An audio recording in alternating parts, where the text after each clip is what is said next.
प्यारी सासंगत जी, राधा स्वामी जी।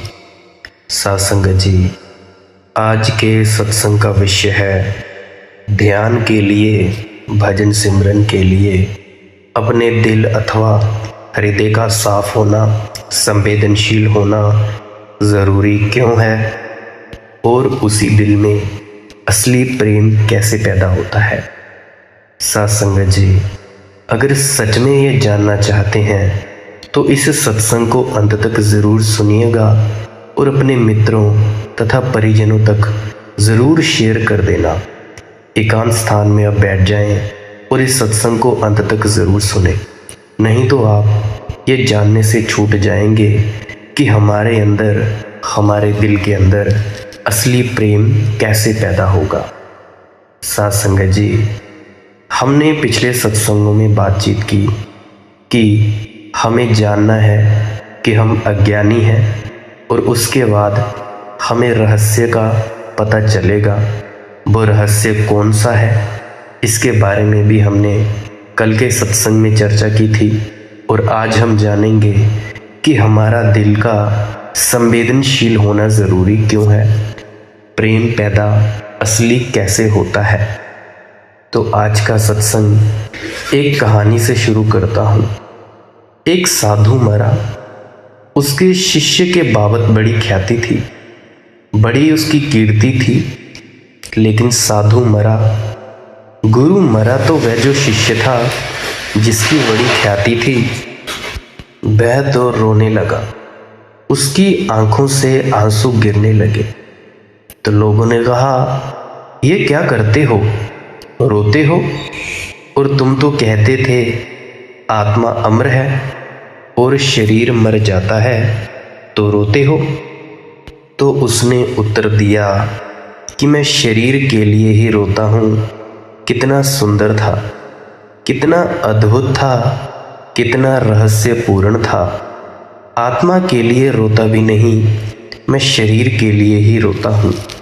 उसके मित्रों ने कहा, तुम रोते हो यही देखकर हमें हैरानी होती है, क्योंकि हम तो सोचते हैं कि जिनकी आंखों में आंसू ना आ सकें और जिनके चेहरों पर मुस्कुराहट ना आ सके वही लोग सन्यासी हैं, वही लोग साधु हैं। उस व्यक्ति ने कहा, कभी मैं भी वैसा ही सोचता था। आंखें पत्थर जैसी बनाई जा सकती हैं, होंठ ऐसे सख्त बनाए जा सकते हैं कि उन पर मुस्कुराहट लानी भी हो तो ना लाई जा सके, और आंखें ऐसी पत्थर बनाई जा सकती हैं कि आंसू उसमें ना आए, लेकिन तब जो हमारा दिल होता है वो भी अंदर से पत्थर हो जाता है और तब भीतर भी पत्थर हो जाता है और तब भीतर भी जड़ता हो जाती है। और जितना भीतर सब जड़ हो जाता है उतनी तरलता खो जाती है, उतनी संवेदनशीलता खो जाती है, उतने जोड़ खो जाते हैं, उतने मिलन के सब रास्ते खो जाते हैं। धर्म है मिलन, धर्म है जुड़ जाना। इसीलिए तो हम उसको योग की पदवी से भी मापते हैं कि हम सहज योग करें, हठ योग करें। योग का मतलब ही होता है जुड़ना। धर्म है सबसे जुड़ जाना। कैसे जुड़ेंगे अगर हम अपने को तोड़ते चले गए? इसीलिए मैंने कहा कल के सत्संग में कि हमारा काव्यपूर्ण हृदय होना चाहिए। काव्यपूर्ण हृदय चाहिए, गीतों से भरा हुआ, संवेदनशील जीवन जो चारों तरफ फैला है, उसकी प्रत्येक संवेदना को अनुभव करता हुआ। ना ऐसा ना हो पाए तो फिर कोई रास्ता नहीं है, फिर कोई मार्ग नहीं है, फिर कोई दरवाज़ा या दरबार भी नहीं है, फिर पहुंचने की कोई सुविधा नहीं है, फिर नहीं पहुंचा जा सकता परम आत्मा तक। बैठकर राम राम जपने से कोई नहीं पहुंचता है, राधा स्वामी कहने से कोई नहीं पहुंचता है, और ना मंत्रों के पाठ से, ना मंदिरों की पूजा से। मंत्र तो केवल हमारा नाद, शब्द धुन चालू कर सकते हैं। इसके अतिरिक्त मंत्र हमें मुक्ति प्राप्त नहीं करवा सकते। असली मुक्ति तो अनाहत नाद या शब्द धुन ही प्राप्त करवा सकती है। क्योंकि हम तो देखते हैं कि मंदिरों में जाने वाले और भी जड़ हो जाते हैं, क्योंकि वे पाठ करते हैं, मंत्र जप करते हैं। आखिर मंदिरों में जाने वाले लोगों ने क्या नहीं किया है दुनिया में? कितनी हिंसा उनके नाम पर है। हिंदू और मुसलमान के, जैन, बुद्ध, ईसाई और पारसी के नाम पर कितनी हिंसा है, और मंदिरों और मस्जिदों के नाम पर कितनी हिंसा है, और इन मूर्तियों और इन ग्रंथों और इन संप्रदायों के नाम पर कितनी कठोरता है, कितनी हिंसा है। ईसाइयों ने कितने आदमी नहीं मार डाले, मुसलमानों ने या दुनिया के और धर्मों ने क्या क्या नहीं किया, कितनी हत्याएं नहीं की है, कितना खून नहीं किया है। यह कैसे संभव हुआ है? आखिर यह कठोरता कैसे संभव हुई है? ये उसी कठोर पत्थर जैसे दिल की शिक्षा से संभव हुआ है। वे दिल जो संवेदनशील से नहीं संवेदनहीन हो गए हैं, जिन्होंने संवेदना खो दी है, उनकी मूर्तियां खतरनाक हो जाएंगी, उनके मंदिर खतरनाक हो जाएंगे। अभी हाल ही में आपने कुछ पिछले साल सुना होगा कि राम मंदिर और मस्जिद पर लड़ाइयाँ हो रही हैं, तो ऐसा ही होगा और कुछ नहीं होगा। मैंने सुना है एक रात जापान के किसी मंदिर में एक युवक साधु आकर ठहरा। रात थी बहुत ठंडी सर्द। वह मंदिर में गया, लकड़ी की मूर्तियां थी। वह बुद्ध की प्रतिमा, उसकी एक मूर्ति उठा लाया और आग लगाकर सेकने लगा, तापने लगा। मंदिर में आग लगी, लकड़ियां चटकी होंगी, मूर्ति की पुजारी जागा होगा। भागा हुआ आया, देखा तो बेदी पर 3 प्रतिमाएं थीं, 2 ही रह गई हैं। घबरा गया, आकर देखा तो प्रतिमा तो, मूर्ति तो जल चुकी है। वह साधु बैठकर ताप रहा है। पुजारी सोच सकते हैं किस हालत में नहीं आ गया होगा। उसने उस साधु की गर्दन पकड़ ली और कहा, पागल ये क्या किया? भगवान को जला डाला। तब उस साधु ने उत्तर दिया, भगवान? एक छोटी सी लकड़ी उठाकर वह राख को कुरेदने लगा। उस पुजारी ने पूछा, क्या करते हो? उसने कहा, भगवान की अस्थियां खोजता हूँ। वह पुजारी ने गर्दन छोड़ दी और कहा कि मैं तो समझ ही गया कि तुम पागल हो। एक तो मूर्ति जला डाली और अब दूसरा पागलपन यह करते हो कि अस्थियां खोजते हो। लकड़ी की मूर्ति में अस्थियां कहाँ? तो उस साधु ने कहा, मित्र, रात अभी बहुत बाकी है और सर्दी भी बहुत है। मूर्तियां अभी 2 और रखी हैं, एक और उठा लाओ। लेकिन पुजारी ने तो धक्के देकर उस आदमी को बाहर निकाल दिया। और सुबह गांव के लोगों ने क्या देखा? वह आदमी सड़क के किनारे एक पत्थर को रखकर उसकी पूजा कर रहा था। तो लोगों ने कहा, बड़े पागल मालूम होते हो, भगवान की मूर्ति जला दी और पत्थर की पूजा करते हो। उस आदमी ने कहा, जहाँ भी देखता हूँ भगवान को ही देखता हूँ, और जो आंखें मंदिर की मूर्ति में ही भगवान को देखती हैं, वे आंखें सारे संसार में कैसे भगवान को देख सकेंगी?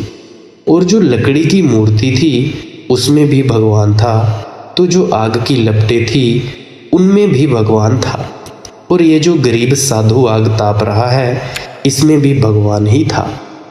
इस पत्थर में भी भगवान है। ऐसे पूजा 24 घंटे चल रही है।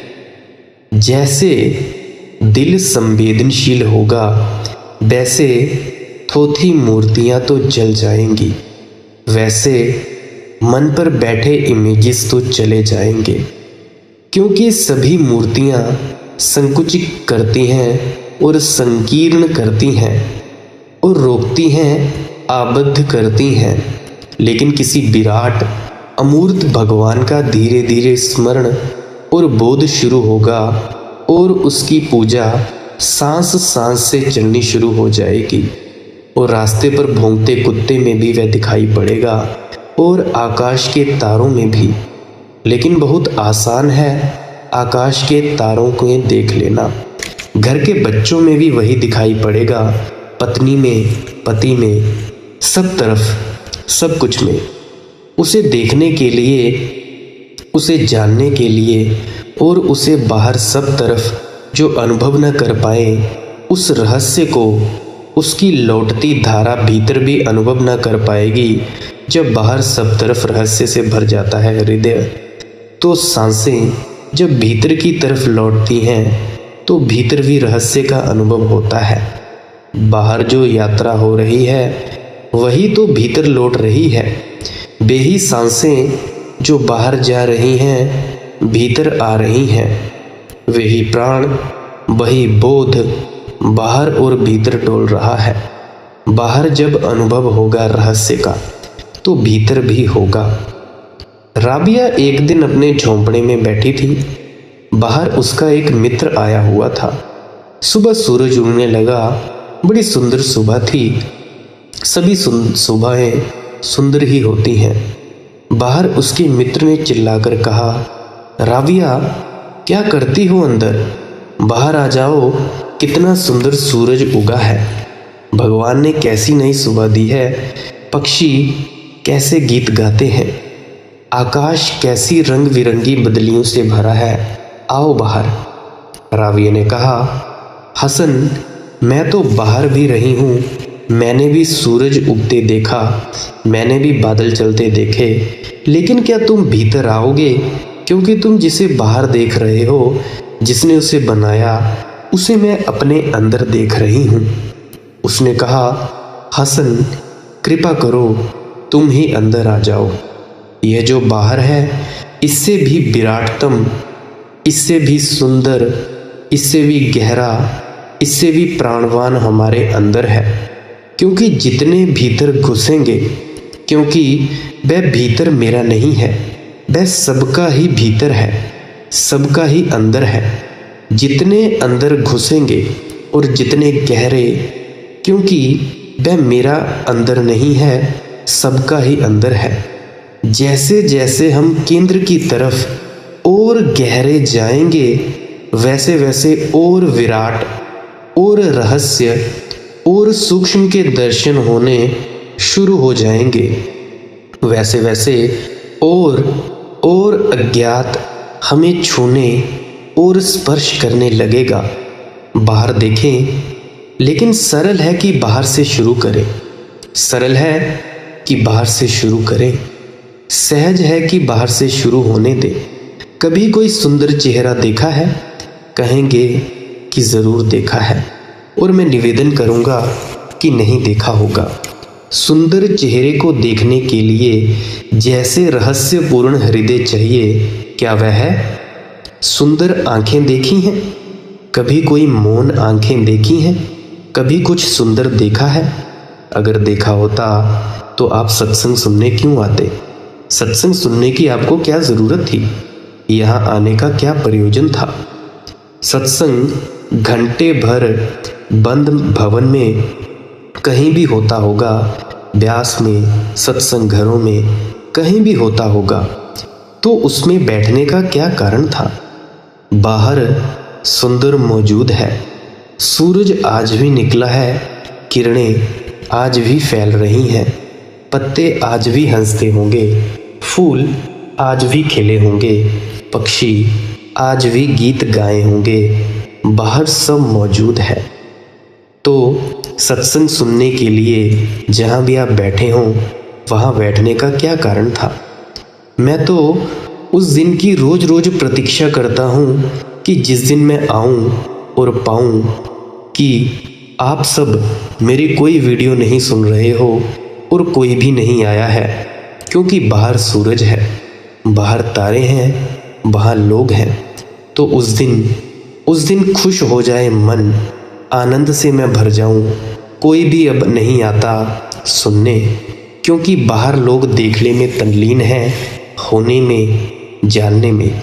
लेकिन हम तो शब्दों में जीते हैं, शब्दों को पकड़ते हैं कि जी फलाने सत्संग में ये कहा गया है, बाबा जी ने ये कहा है, फलाने सदगुरु ने ये कहा है। और शब्दों से भर लेते हैं, और शब्दों से भरा हुआ दिल सब संवेदना सेंसिटिविटी खो देता है। शब्द से खाली हों, सौंदर्य से ब्यूटी से भरें, ज्ञान से खाली हों और रहस्य से भरें, और ज्ञात को छोड़े और अज्ञात को आने दें। और जैसे जैसे दिल अज्ञात से भरता जाएगा, वैसे वैसे जानेंगे क्या है बाहर, वैसे वैसे जानेंगे क्या है भीतर। और तब तो भीतर और बाहर के भेद गिर जाते हैं। तब तो सिर्फ जानना रह जाता है, तब तो सिर्फ होना रह जाता है। उस होने में ही उसका बोध है, कहीं उस सब हो जाने में ही उसका अनुभव है। मैं कौन हूँ, उसका वहाँ उत्तर है, लेकिन वह इसका उत्तर नहीं होगा कि मैं कौन हूँ। वह इसका भी उत्तर होगा कि सब क्या है। जिस दिन मैं आपने इस भीतर छुपे हुए रहस्य को जानने में समर्थ हो जाऊं, मैं सबके भीतर, सबके अंदर उस रहस्य को जानने में समर्थ हो जाता हूं। तो खटखटाएं, पूछें भीतर, भीतर से भीतर उठने दें इस प्रश्न को, और किसी उत्तर को न पकड़ें, और देखें बाहर आंखें खोलें, पहचानें बाहर अज्ञात को, और किसी उत्तर को बीच में ना आने दें, किसी व्याख्या को बीच में ना आने दें। तो मैंने पिछले सत्संगों में बात की कि पूछें मैं कौन हूँ, और किसी सीखे हुए उत्तर को बीच में ना आने दें, और देखें बाहर कि क्या है, और किसी व्याख्या को, किसी सत्संग को, किसी सिद्धांत को बीच में ना आने दें। तो बाहर रहस्य का बोध होगा और अंदर भी। और जब दोनों के बीच तालमेल होगा, हार्मनी होगी, संगीत होगा, संवाद होगा, तो उसका जन्म होता है जिसे मैं ज्ञान कहूँ। तो उसके दरवाजे खुलते हैं जो ज्ञान है, और साथ ही उसके भी द्वार खुल जाते हैं जो विशुद्ध प्रेम है, क्योंकि रहस्य प्रेम को जन्म देता है। और उसके भी द्वार खुल जाते हैं जो आनंद है, क्योंकि आनंद प्रेम की सुगंध के अतिरिक्त कुछ भी नहीं है।